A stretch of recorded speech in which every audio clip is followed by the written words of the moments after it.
Hello everyone, আসসালামু আলাইকুম। সবাই কেমন আছেন? বরাবরের মতো আরও একটা চমৎকার ভিডিও নিয়ে হাজির হলাম। আজকে আইসক্রিম কিভাবে তৈরি করব সেটাই শেয়ার করব। আশা করি আপনাদের ভালো লাগবে। একটা লাইক দিয়ে পুরো ভিডিওটি স্টার্ট করার অনুরোধ রইল। এখানে একটা তরমুজ নিয়েছি আর তরমুজটাকে সুন্দরভাবে স্লাইস করে কেটে নেব। তরমুজটা এতটাই লাল ছিল আর মিষ্টি ছিল, খুবই ভালো ছিল তরমুজটা। নিয়েছি ছোট দেখেই। অনেক বাচ্চাই আছে তরমুজ খেতে চায় না, কিন্তু এর পুষ্টিগুণে ভরা তরমুজ যদি না খায় তাহলে এরকম করে আপনারা বানিয়ে দিতে পারেন। এরকম আইসক্রিম যদি বানিয়ে খাওয়া হয় কলিজা একেবারে ঠান্ডা হয়ে যায়।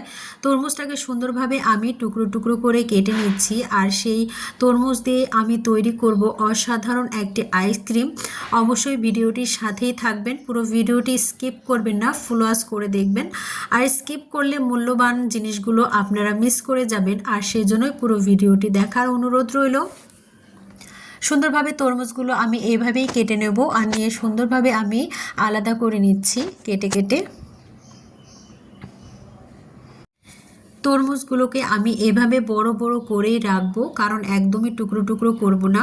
আর আপনারা কিন্তু এটাকে ব্লেন্ড করে নিতে পারেন, তবে তরমুজের বিচি ব্লেন্ড করলে খেতে কিন্তু খুব একটা ভালো লাগে না। আর সেজন্য এটাকে আমি অন্য উপায়ে তৈরি করে নিলাম। ভিডিওটির সাথে থাকবেন। আমার তরমুজগুলো কেটে নেওয়া হয়ে গিয়েছে দেখুন। আর আমি এখানে একটা পাত্র নিয়ে নিয়েছি আর এর উপরে আমি একটা ছাকনা নিয়ে নিয়েছি। আমি কিন্তু ব্লেন্ড করিনি। আর তরমুজের বিচিটা আলাদা করার জন্য আমি এখানে এই পদ্ধতিটা ফলো করেছি। আর এই পদ্ধতি অনুযায়ী যদি এই তরমুজের আইসক্রিমটা তৈরি করেন তাহলে কিন্তু খেতে সুস্বাদু লাগে। তরমুজের বিচিটাও কিন্তু আলাদা হয়ে যায়, আর ব্লেন্ড করলে কিন্তু খেতে ভালো লাগে না। এই যে এভাবেই এই প্রসেসে আমি সবগুলোকে করে নেব, রসগুলো বের করে নেব।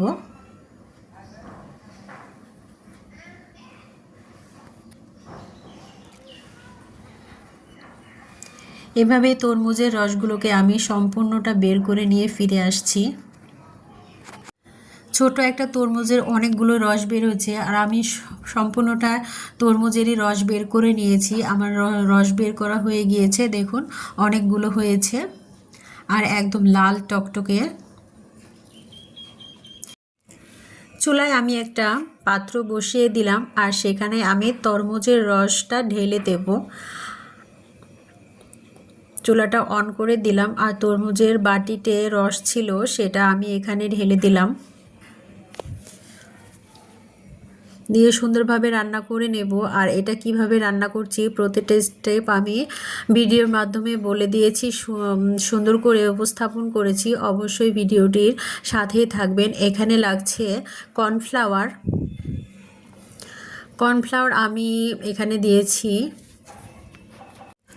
1 চামচের মতো। আর কর্নফ্লাওয়ার যদি না দেওয়া হয় তাহলে কিন্তু আইসক্রিমটা পানসে লাগে, আর সেজন্যই কিন্তু এখানে কিছু ইনগ্রেডিয়েন্টস দিতে হবে, না হলে ভালো লাগবে না। আর এখানে দিয়েছি টেস্টি সল্ট, আর এটা যদি না দেওয়া হয় তাহলে কিন্তু টেস্টটা পাওয়া যায় না। আর এখানে লাগছে গুঁড়ো দুধের পাউডার। আমি 1 প্যাকেট গুঁড়ো দুধে 10 টাকা দামের 1 প্যাকেট গুঁড়ো দুধের পাউডার দিয়েছি। দিয়ে সুন্দরভাবে এগুলোকে আমি একটু পানি দিয়ে পেস্ট করে নেব। হালকা একটু পানি দিয়ে আমি এগুলোকে মিক্সড করে নিয়ে তরমুজের জাল দেওয়া তরমুজের রসে ঢেলে দেব। এটা তরমুজের, এখানে আমি রসে হাফ কাপ হচ্ছে চিনি অ্যাড করলাম, আর চিনিটা স্বাদ মতো আপনারা দিয়ে দেবেন। আমার তরমুজটা অনেক মিষ্টি ছিল আর সেই কারণেই কিন্তু আমি চিনিটা অল্প দিয়েছি। সুন্দরভাবে নাড়াচাড়া করে আমি এখানে পেস্টগুলো ঢেলে দেব। কর্নফ্লাওয়ার আর দুধ যে পেস্ট করেছিলাম সেটা আমি এখানে ঢেলে দিলাম, আর দিয়ে সুন্দরভাবে এই সবগুলো মিশ্রণকে রান্না করে নেব।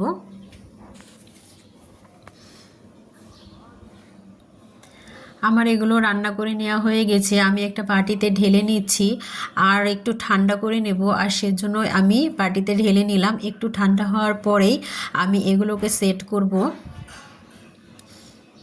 খেতে কিন্তু দুর্দান্ত হয়েছিল এই আইসক্রিমটি।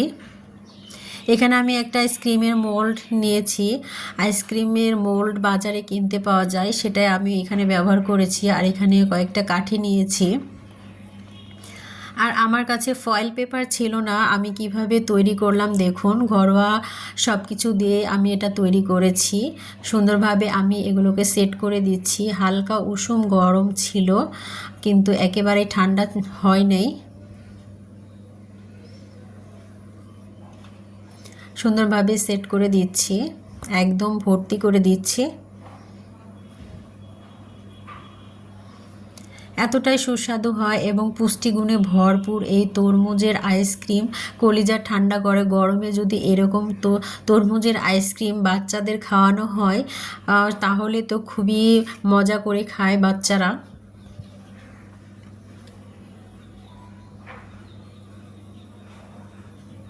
দেখুন সম্পূর্ণটা ঢেলে নেওয়া হয়ে গিয়েছে, অর্ধেকটা বেঁচে গেছে। আমি এটাকে আরও একটা মোল্ডে ঢেলে দেব, আর সেজন্য এটা আলাদা করে রেখে দিলাম। আর কাঠিটা আমি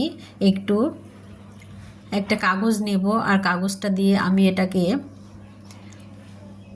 মুড়িয়ে দেব, কারণ আমার কাছে ফয়েল পেপার ছিল না। হাতের কাছে যা ছিল সেটা দিয়ে আমি এই ভিডিওটি তৈরি করেছি।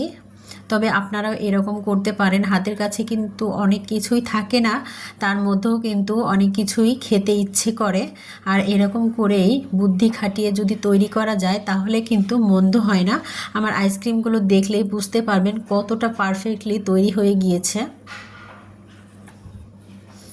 এভাবে ফয়েল পেপারের মতো সুন্দর করে একটু ছিদ্র করে নিতে হবে।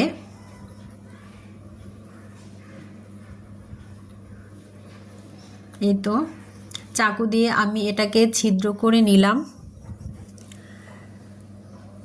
ছিদ্র করে নিয়ে এর ভেতরে আমি কাঠিগুলো প্রবেশ করব। এই তো কাঠিগুলো এর ভেতরে দিয়ে দিলাম, তাহলে কিন্তু যখন জমে যাবে তখন অনেক সুন্দর একটা আইসক্রিম তৈরি হয়ে যাবে। আমার বুদ্ধিটা আপনাদের কাছে কেমন লাগলো অবশ্যই কমেন্ট বক্সে জানাতে ভুলবেন না।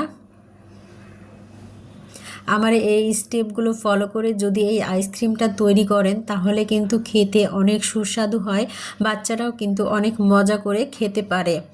আমার এগুলো ফ্রিজে রাখবো এবং এগুলো জমেও গিয়েছে, দেখুন কতটা লোভনীয় হয়েছে। আমি কিছুক্ষণ রাখার পরে এটাকে বের করে নেব। আর একটা প্লেটে আমি এটাকে বের করে নিচ্ছি, দেখুন কতটা লোভনীয় হয়েছে আর অনেক সুন্দরভাবে জমে গিয়েছে।